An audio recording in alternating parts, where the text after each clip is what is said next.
Assalamualaikum warahmatullahi wabarakatuh. Halo teman-teman, di sini saya akan menjelaskan tentang pendekatan konstruktivis sosial, mata kuliah, psikologi pendidikan. Sebelumnya kenalin dulu nih, saya Firda Alfiani dari Program Studi Pendidikan Khusus 2019 Universitas Negeri Jakarta. Nah, di sini ada peta konsep pendekatan konstruktivis sosial. Nah, ada 4 unsur nih. Yang pertama ada pendekatan konstruktivis sosial untuk pengajaran. Kedua, guru dan teman sebaya sebagai kontributor bersama untuk pembelajaran murid. Ketiga, ada menyusun kelompok kerja kecil. Dan yang keempat, program konstruktivis sosial. Apa itu pendekatan konstruktivis sosial? Secara umum, pendekatan konstruktivis sosial menekankan pada konteks sosial dari pembelajaran dan bahwa pengetahuan itu dibangun dan dikonstruksi secara bersama. Kemudian ada pendekatan konstruktivisme sosial dalam pengajaran. Beberapa karakteristik kelas konstruktivisme sosial berikut ini. 1. Yaitu guru memantau perspektif, pemikiran, dan perasaan murid. Ketiga, guru dan murid saling belajar dan mengajar. Keempat, interaksi sosial mendominasi kelas. Dan yang terakhir, kelima, kurikulum dan isi fisik dari kelas mencerminkan minat murid dan dipengaruhi oleh kultur mereka. Nah, di sini ada tokoh pendekatan konstruktivis sosial. Beliau adalah Lev Vygotsky. Menurut beliau, pendekatan konstruktivisme sosial menekankan pada konteks sosial dari pembelajaran bahwa pengetahuan itu dibangun dan konstruksi secara bersama. Vygotsky menekankan bahwa murid mengkonstruksi pengetahuan melalui interaksi sosial dengan orang.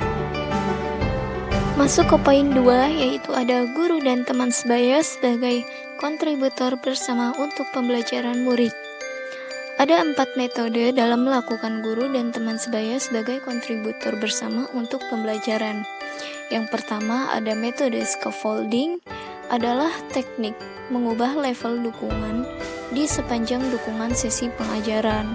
Orang yang lebih ahli, guru atau teman sesama murid yang lebih pandai. Yang kedua ada pelatihan kognitif, yang berarti bahwa pakar memperluas dan mendukung pemahaman pemula dan menggunakan keahlian umur. Nah, yang ketiga ada metode tutoring, adalah pelatihan kognitif antara pakar dengan pemula. Yang keempat ada metode pembelajaran kooperatif. Pembelajaran kooperatif terjadi ketika murid bekerja sama dalam kelompok kecil atau kelompok belajar untuk saling membantu dalam belajar. Memasuki poin ketiga, yaitu ada menyusun kelompok kerja kecil.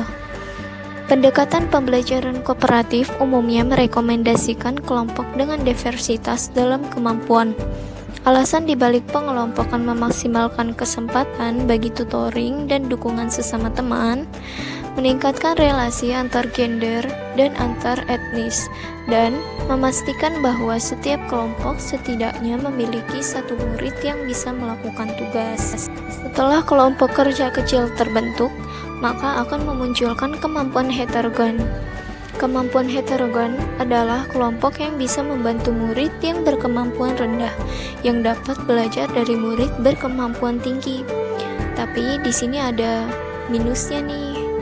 Minusnya yaitu murid yang berkemampuan tinggi tidak akan berkembang. Memasuki poin terakhir dari pendekatan konstruktivis sosial, yaitu ada program konstruktivis sosial. Program ini menekankan 3 strategi yang mendorong refleksi dan diskusi. Di antaranya adalah yang pertama, menggunakan orang dewasa sebagai model peran. Orang dewasa secara menerus meminta murid menjustifikasi pendapat mereka dan kemudian mendukungnya.